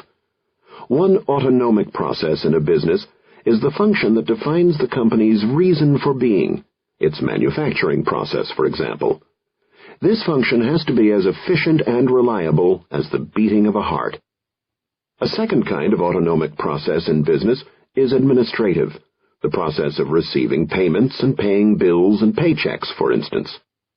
The administrative processes are as essential to a business as breathing. If the basic operational processes of your business fail, your company fails. Because the basic operational processes are so important and so expensive, most big companies began to invest heavily in automating them for efficiency years ago. But too often the operational processes would be automated in isolation, each independent of the other processes in a company. Overall efficiency would be decidedly suboptimal.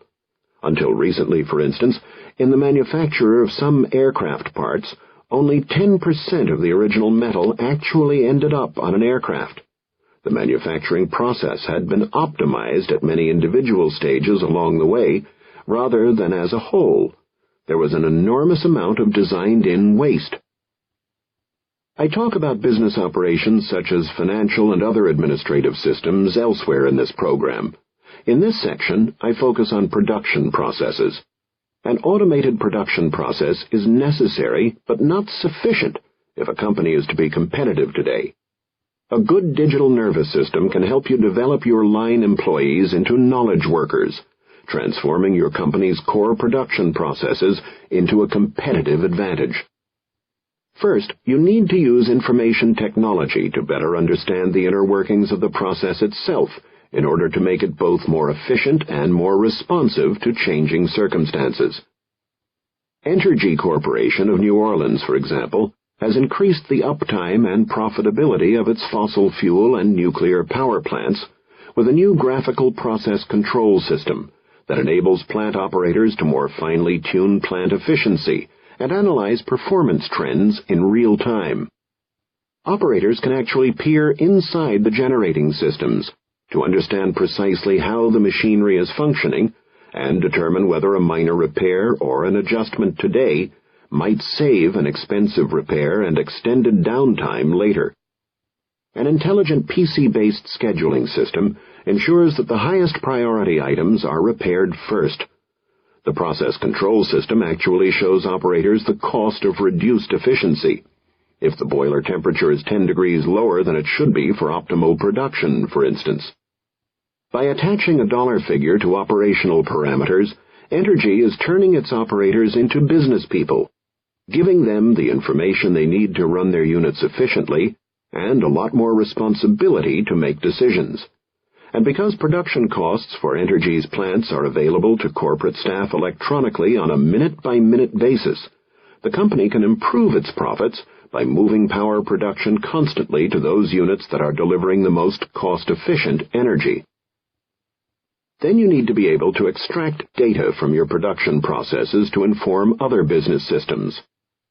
The Stepan Company, which produces surfactants, the active agents used in most cleaning products, has developed a state-of-the-art process control system that has tripled the plant's output and saved the company millions of dollars through more efficient use of its equipment.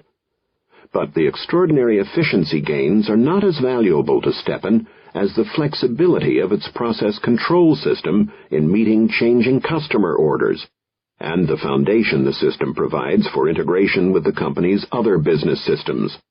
Stepan has used its PC infrastructure to build all the necessary hooks to allow management to incorporate production data into other processes such as manufacturing resource planning and inventory ordering. In the future, all Stepan facilities will have common order entry, inventory, and scheduling software, and managers at the Northfield, Illinois headquarters will be able to get an overall view of the entire manufacturing capability of the company's 11 plants. When a customer requests a change, Stepan will be able to make the change once for all of its plants and make simultaneous deliveries of the product to the customer worldwide. In addition, everything from paper clips to bulk sulfur will be ordered automatically, the sulfur and other key surfactant ingredients according to changing tank levels. Vendors will access the purchasing database to plan deliveries better. Customers will have web access to view product availability and place orders. Order information in turn will be linked back in real time to Stepan's inventory system to ensure that enough chemical components are available in the right locations to fill the orders. Finally, and most important, you need to feed the data from your production process to your line workers so that they can improve the quality of the product itself. If you provide the right technology to help production workers do timely analysis, they'll turn data into actionable information that will help you improve design and reduce defects. Developing a digital nervous system allows you to empower as many of your workers as possible. Information flow is the key.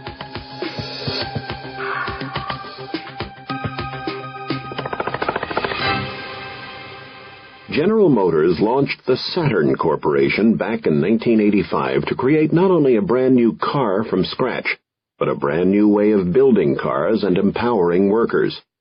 The goal was a company in which management and workers would pull together to reach common goals, and everybody would care so much about quality that there would be no need for a separate quality assurance department. That dream has produced results.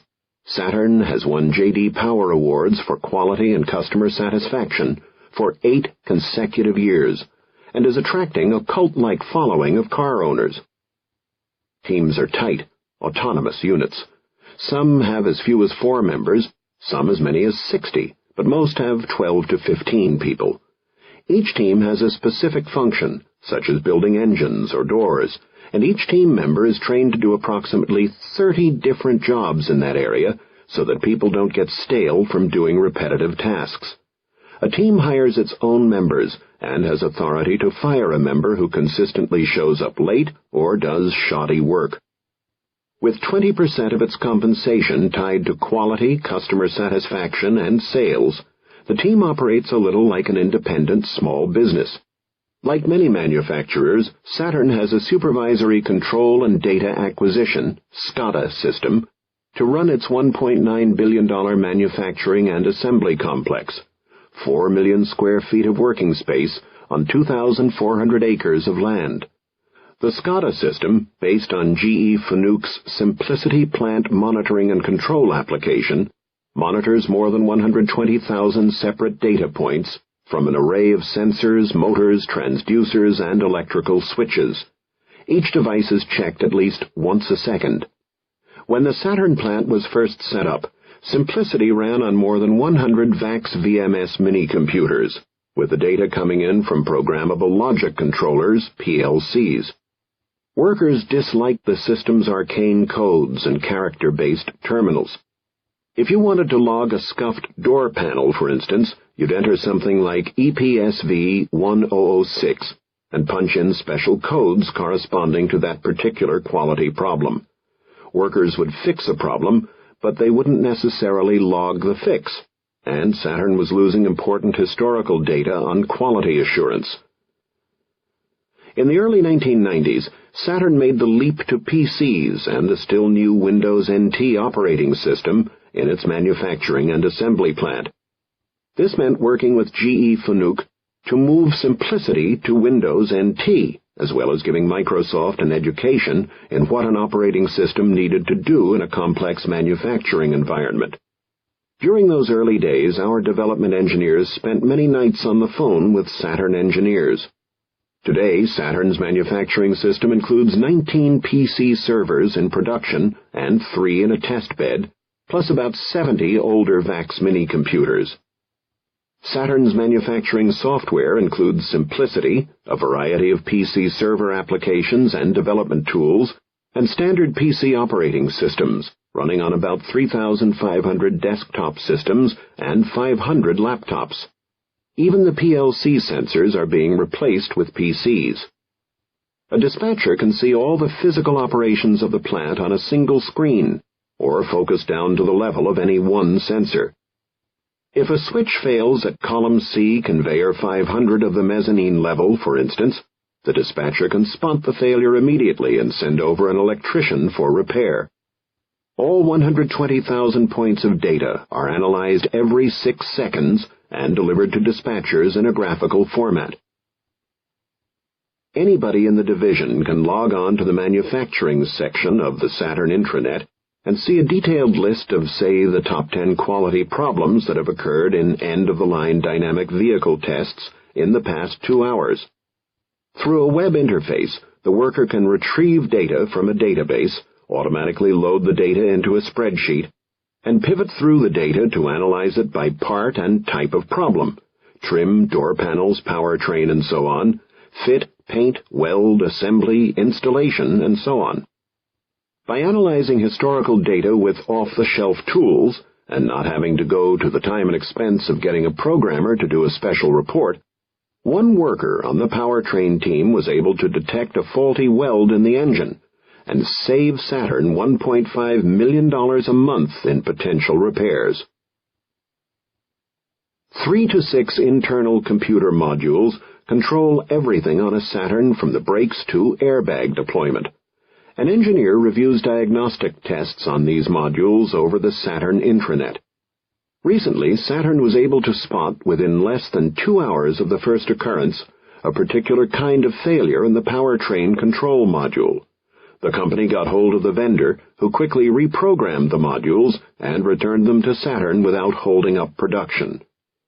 Saturn also does a pure quality audit of its vehicles by randomly pulling a dozen or so cars off the line each day.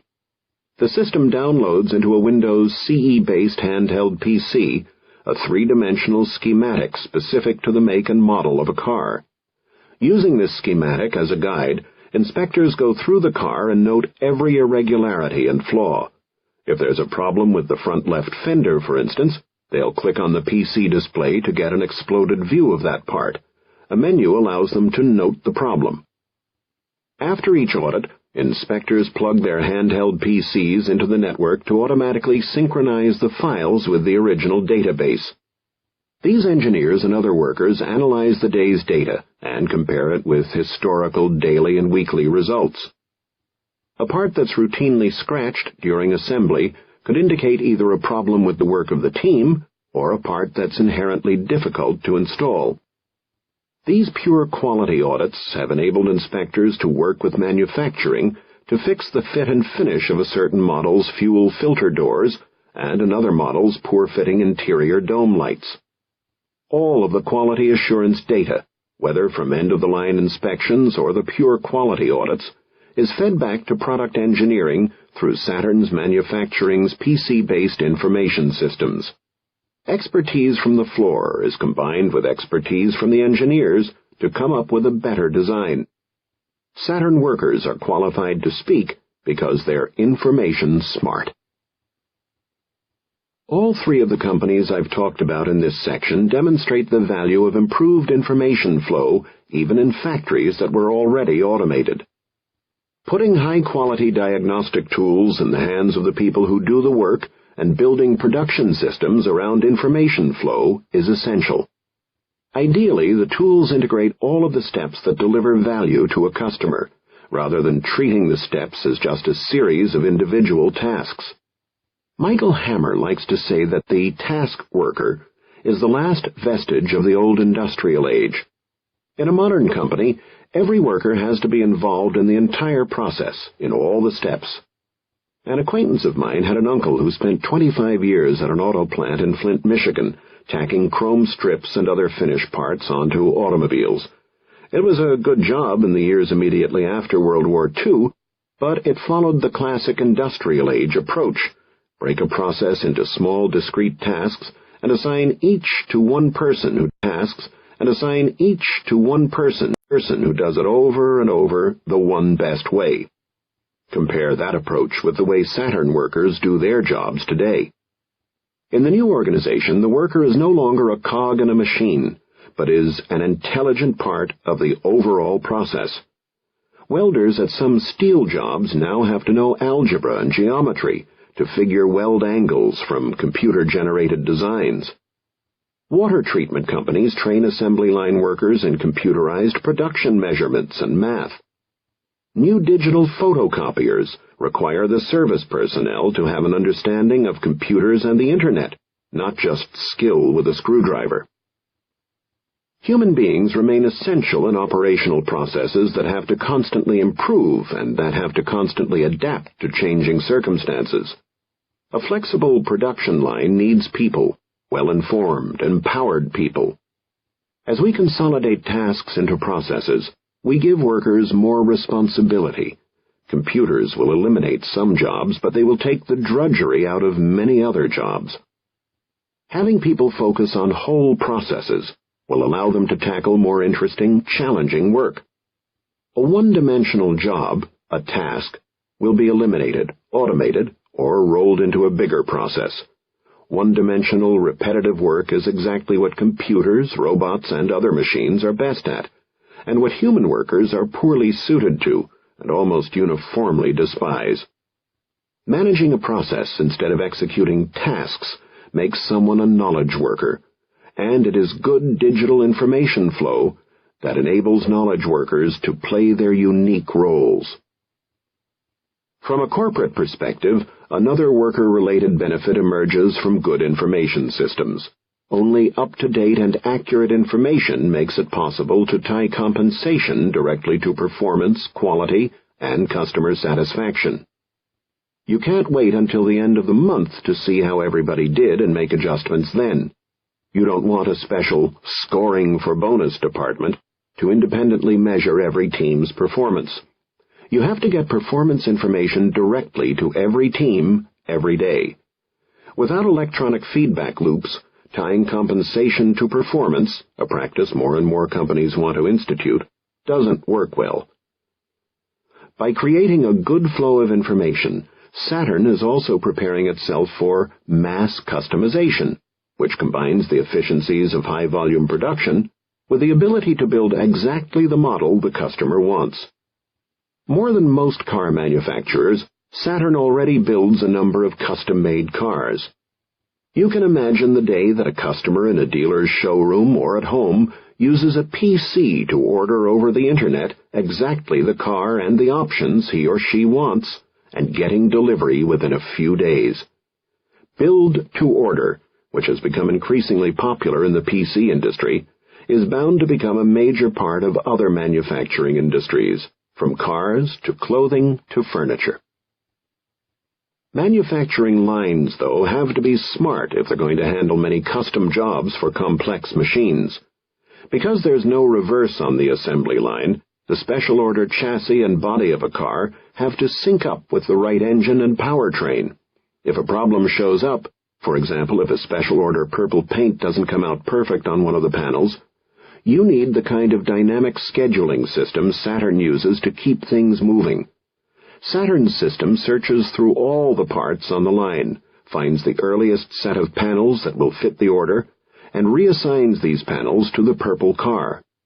The car for which the new panels were originally intended is rescheduled farther back in the line, where panels in the color required for it, say white, are stocked.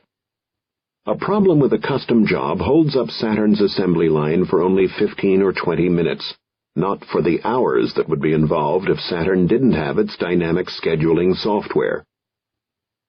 What Saturn has done will be common sense in the future, but most of the industrial world doesn't work that way yet. Until recently, the hardware and systems cost for such capabilities in manufacturing were prohibitive. The interfaces were too arcane. You simply couldn't afford to gather data on defects and analyze it quickly. Small portable devices will make data gathering even easier. Like Saturn, Boeing has converted its paper-based trouble ticket process into a digital form for handheld PCs, shortening the turnaround time for addressing quality issues during aircraft manufacturing. Other companies are using handhelds to replace paper-based inventory reporting, cutting data collection time in half, improving accuracy, and enabling the reports to be posted on the intranet within hours instead of the week usually required for consolidating paper reports. Wireless networks will make it possible for these devices to go virtually anywhere, and report back information even sooner.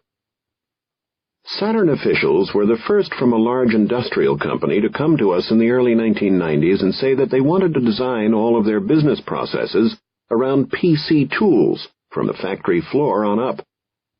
Our reaction was wow. They were coming to us because of the vision of where we were going, not because of what we already had in our product catalog at the time. PC hardware grew in power, and so did our high-end system and handheld software.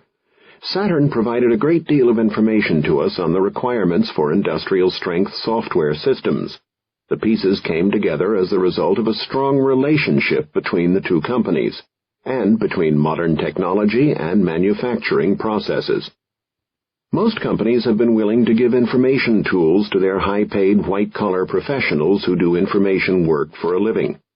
Entergy, Stepan, and Saturn are proving that building systems around information flow and giving information tools to line workers can also provide enormous value. Entergy is methodically overhauling its key business processes and pushing information and decision-making down to the operational level. Stepan is using information to manage its plants as a whole to adapt to changing customer needs. Saturn uses technology to combine the expertise of its line workers with that of its design engineers to tie compensation directly to performance and to set the stage for mass customization in an assembly line setting. All three of these companies are applying knowledge management to business operations to analyze throughput, quality, and failure rates to improve core processes. Digital tools bring more intelligence to their business operations. Give your workers more sophisticated jobs along with better tools, and you'll discover that your employees will become more responsible and bring more intelligence to their work. In the digital age, you need to make knowledge workers out of every employee possible. Part 5. Special enterprises provide general lessons. A few years ago, a new Microsoft employee was called back to his home state because his mother had suffered a mild stroke. When she was well enough to leave the hospital, Mrs. Jones, not her real name, stayed with her sister while her son completed arrangements to move her out to the Northwest to be near him. Mrs. Jones largely recovered, but was never able to live on her own again, and her periods of good health were punctuated by hospital stays, treating more and more acute problems. The medical events of the last 2 years of Mrs. Jones' life demonstrate the best and the worst aspects of American health care. She received good care, including a number of state-of-the-art procedures, from 3 different hospitals and more than a dozen physicians in 2 different states. As her physical abilities declined, her middle-class family was able to find decent facilities providing greater degrees of care. Medicare and her private insurance paid most of the bills. She and her family picked up the rest. Her many doctors, nurses, and other caregivers were professional and uniformly kind. Mrs. Jones retained her dignity to the end when she died in her sleep. Yet when Mrs. Jones left the first hospital for her sister's hometown 30 miles away, a lapse of communication between doctors led to her medication being kept at full strength when Mrs. Jones should have been on a declining dosage. By the time she arrived in the Northwest, side effects of the high dosage required her to be hospitalized immediately. Because her records didn't come with her, a number of expensive tests had to be redone. The same thing happened when she changed hospitals a year later. Her final 3-week hospital stay, which did not involve any surgical procedures, nevertheless cost $25,000. At one point, her outgoing doctor confused her with another patient and told the next doctor over the phone that her recent hospital stays were an abuse of the system. This was less than a week before Mrs. Jones died. Because of the many hospitals, physicians, clinics, pharmacies, care facilities, and public and private agencies involved, the amount of paperwork was unbelievable. Her son said, during periods of Mom's acute care, paper piled up at a rate of exactly 1 inch per month. On business trips, he took to carrying an extra binder containing the current paperwork related to his mom's care. When he was caught up with his own work, he would painstakingly reconcile bills using colored Post-it notes, blue if a bill had been submitted to Medicare, yellow if it had gone through Medicare and been submitted to a private insurance company, red if he'd returned the bill because of errors, and green if the bill had gone all the way through the system and he was ready to write a check for the balance. Consider the number of people this paperwork represented. For every doctor and nurse who treated his mom, there must have been a dozen billing people in a bunch of different organizations: the hospital or doctor's office, the pharmacy, the social agency, Medicare, the insurance company. It was like an old-fashioned military campaign. For every soldier in the field, you had 20 people behind the lines handling logistics. Most experts estimate that 20 to 30% of the annual trillion-dollar cost of the U.S. healthcare system is tied up in paperwork. In hospitals, that number could be as high as 40 to 50%. A single week's stay can generate as many as 100 pieces of paper. Compounding the cost, about 13% of the 1 to 2 billion claims filed each year in the United States are returned for errors. Paperwork and complexity have soared even as the U.S. healthcare industry has shifted to managed care in an effort to reduce costs, prevent fraud, and ensure consistent and appropriate care. Under the managed care model, an organization, whether Medicare or a private insurance company, will contract with a group of doctors to provide medical services toward managed outcomes and for fixed fees: $1,000 for an appendectomy, $15 for a flu shot, and so on. According to the 1998 Source Book of Health Insurance Data, more than 160 million people in the United States were enrolled in a managed care plan at the beginning of 1997, the last year for which figures were available. Doctors appreciate the need to control costs, but feel buried in regulations and second-guessed by layers of bureaucrats. They're afraid that their medical options are being limited and that patient care may suffer. They have also complicated matters themselves, treating patient files as business records and often hesitating to share them with competing physicians. And they've been largely computer-averse, although much of that aversion can be attributed to the clunkiness and expense of early medical systems. Curiously enough, the managed care that many physicians love to hate may turn out to be the primary driver that extends information systems into patient care and returns control of patient care to doctors. When you get enough clinically helpful information in front of physicians, they see the benefits and ask for more. Patients, meanwhile, are recognizing how much more information is available to them on the web, and how this information gives them a sense of control and responsibility in the maintenance of their own health. Clinical benefits have also encouraged healthcare CEOs to push for better information systems, sometimes against resistance by their boards of directors, which have too often focused on the cost-cutting during the mergers of the last several years. Up to now, healthcare has applied only 2 to 3% of its revenues to information technology, compared with, say, the banking industry's 15%.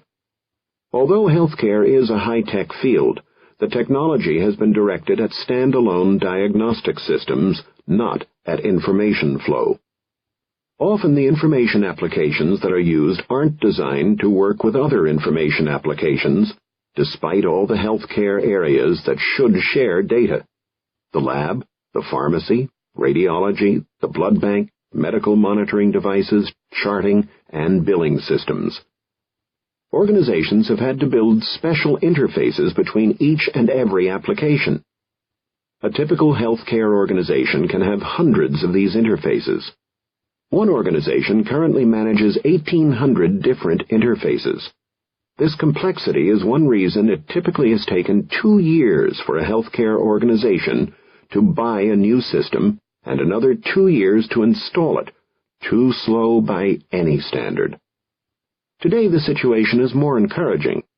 The U.S. government has passed legislation requiring the definition of a standard for electronic finance and administrative transactions, including computer-based patient records.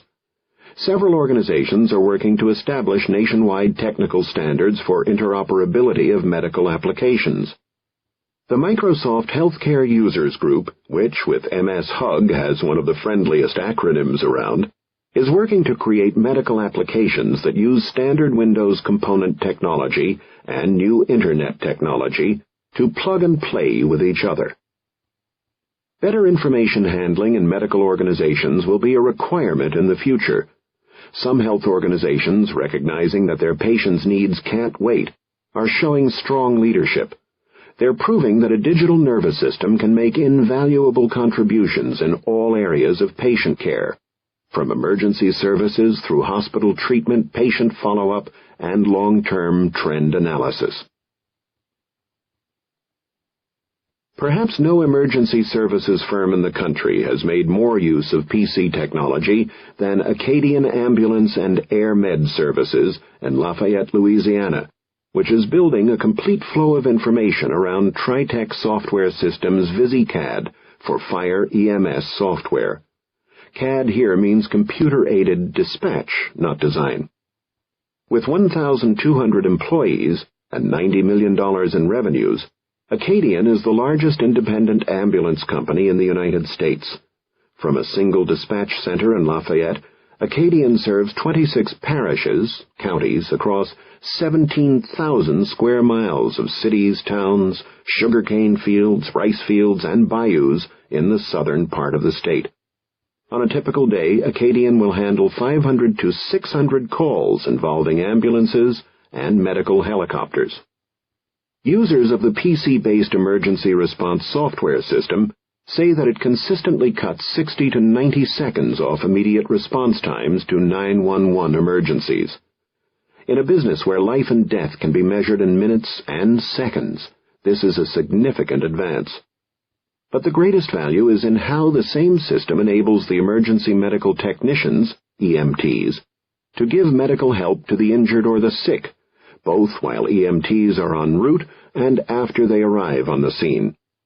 While the ambulance is on its way, the software walks the dispatcher through a series of questions to ask the caller about the emergency. The dispatcher downloads the answers to the crew while they're en route and advises the caller on appropriate first aid techniques pending the crew's arrival. The system even reminds the dispatcher to ask about the presence of a guard dog or other potential hazard to the crew at the scene. A new ambulance-based pen chart system running on Fujitsu laptops helps ensure that Acadian's EMTs follow standard treatment steps. The PC displays a schematic of the human body divided into 7 regions. The EMT taps on the schematic at that part of the body with a suspected problem. Based on whether it's a medical condition such as cardiac arrest or a trauma such as a puncture wound to the heart, the PC offers different treatment guidance. Replacing the paper reports the crews have used in the past, the pen chart system enables the ambulance crew to quickly create a new patient file. The system prompts for standard information, converts handwritten hospital names to text, and automatically completes the hospital address fields. If the victim is a subscriber to Acadian's monthly subscription program, the pen chart system populates the chart with medical information from records already loaded on the laptop's hard drive. Intravenous IV treatments and a few other procedures require a doctor to sign off when the ambulance reaches the hospital. The signature is obtained with a stylus in a special field on the PC display. If a new treatment is entered later, another signature by a doctor is required, ensuring medical review of all procedures. Once a report is completed, it's uploaded via remote access into Acadian's network. Encryption technology protects confidential patient information. The pen chart system reminds the crew every day about any files that are incomplete. If a file is not completed and uploaded within 5 days, a late report is automatically emailed to the crew's supervisor, who follows up. The pen chart system has improved the level of accuracy in reports from the 60% to the 90% range. But these operational improvements are only part of the story. The data Acadian collects is helping the company to become even smarter with patient treatment. EMTs face the quandary of whether to establish an IV at the scene and delay departure to the hospital, or start for the hospital first, even though the vehicle motion might make it harder to get an IV going. By analyzing data collected on the new pen-based PCs, Acadian learned that the success rate was identical either way. The company made en route IVs the standard procedure, cutting minutes off arrival time. Analysis of pen data also enabled Acadian to provide specific training to EMTs who had a low success rate with IVs or intubations, the insertion of a tube in a patient's throat to help breathing. Analysis also indicated that Acadian could stop carrying two types of medicine that invariably expired and were disposed of before they could be used. With the old paper reports, analysis of these issues and others was difficult at best. Even with shift commanders reviewing the tickets, it was impossible to spot any but the most obvious issues for follow-up, such as substantial delays or a rare major mistake by a crew. The 500 to 600 tickets a day simply piled up, useful only as historical records of individual cases, not for analyzing trends. Going forward, Acadian will have enough local data to understand and respond to almost any medical trend. The company won't have to wait for long-term national studies. Acadian and other ambulance services are also pursuing the next step, transferring digital data along with the patient to the receiving hospital. In Birmingham, Alabama, 10 local hospitals have begun to use TraumaNet, a software program that enables a paramedic to transmit basic patient data electronically from the ambulance. The data goes to a trauma communications center, which directs the ambulance to whichever hospital has the appropriate emergency treatment available, and sends the patient data to the hospital so that the hospital can prepare for the patient's arrival. Ultimately, the goal is to use digital systems to provide a holistic picture of the patient's status by the time the ambulance pulls up to the emergency room doors. Once in the hospital, a patient benefits from information systems that provide the medical staff with more information about the patient's history, capture the details of care to date, and relieve doctors and nurses of excessive paperwork so they can spend more time focusing on the patient. A good illustration of how a hospital can integrate all this patient information is found at Children's Hospital and Regional Medical Center in Seattle. Children's Hospital is a 208-bed nonprofit pediatric hospital affiliated with the University of Washington School of Medicine. The hospital has 180 hospital-based physicians and 100 residents at the hospital, plus another 240 residents who rotate in from other programs. Affiliated with more than 50 outpatient specialty clinics in Alaska, Idaho, Montana, Washington, and Wyoming, Children's also takes pediatric referrals from those 5 states. When a patient is admitted, all identifying information is entered once into a PC and stored in a central database. More than 1,500 PCs are stationed throughout the hospital, on every floor, in every department, and in close proximity to every bedside. Whenever anyone in the hospital interacts with the patient, the encounter is entered into the same database. Any staff member, even a clinician at one of the children's off-site specialty and outpatient clinics, can tap into this information.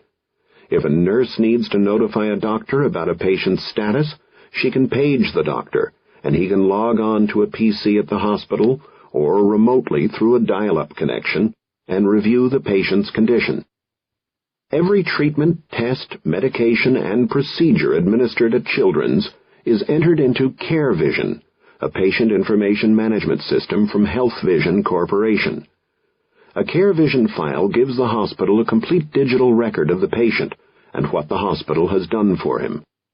Developed in coordination with Children's clinicians who worked along with the IT staff as part of the project team, the CareVision system can capture data as minute as how often a nurse visits a patient, turns her in her bed, or gives her a bath. A physician can click on a patient name to review the record, drilling down to as much detail as needed. All lab reports and other information that were once part of the 100 pages per week per patient paper flow are now stored digitally in a database. Everything is captured electronically so that the hospital has a complete, instantly available picture of every time and every way the hospital touches the patient. Soon the hospital will add a decision support module to alert medical staff in real time to treatment conflicts and duplications. For example, upon entering a drug order for a child, a physician might be alerted by the system that the medication interacts adversely with another drug the child is receiving, or that the child is allergic to the drug. Or the doctor might order an X-ray and the system will say, "We just ordered an X-ray yesterday. Do you really want another one?" Children's uses its system to develop best practices in caring for patients. The industry term for this is clinical pathways, and it means defining optimum courses of care for specific maladies. Most hospitals have always had clinical pathways for treating certain illnesses, but they were paper-based and often ended up on a shelf where few people could access and use them. Even when they were used, paper-based pathways made it difficult to collect and evaluate data for improvement. At Children's, care data is captured automatically, giving pathway teams ways to track trends and build even better pathways. The teams then program new standard paths into the CareVision system and push them to doctors at the bedside where they're administering treatment. When a physician prescribes a certain drug or treatment, the system double-checks whether their prescription is compatible with the hospital's pathway for that problem. The system alerts doctors to new procedures they might otherwise overlook. This ability to sift through data to develop better medical practices is especially important to Children's Hospital in its capacity as a teaching organization. To assist residents and students, CareVision will contain pre-selected orders that follow the hospital's current best practice guidelines. If the resident is not familiar with the order set, the system can email background information to the resident for later reading. The online references will contain the latest data explaining the pros and cons, in terms of cost and effectiveness, of different treatments. If a resident places an inappropriate order, CareVision will prevent the order from going through, send additional information to the resident as to why the order was stopped, and possibly alert the attending physician to areas where the resident may need more training. Integration of the new system with the legacy billing system at Children's protects the hospital's investment in existing technology, and the new system meets stringent patient confidentiality and security criteria.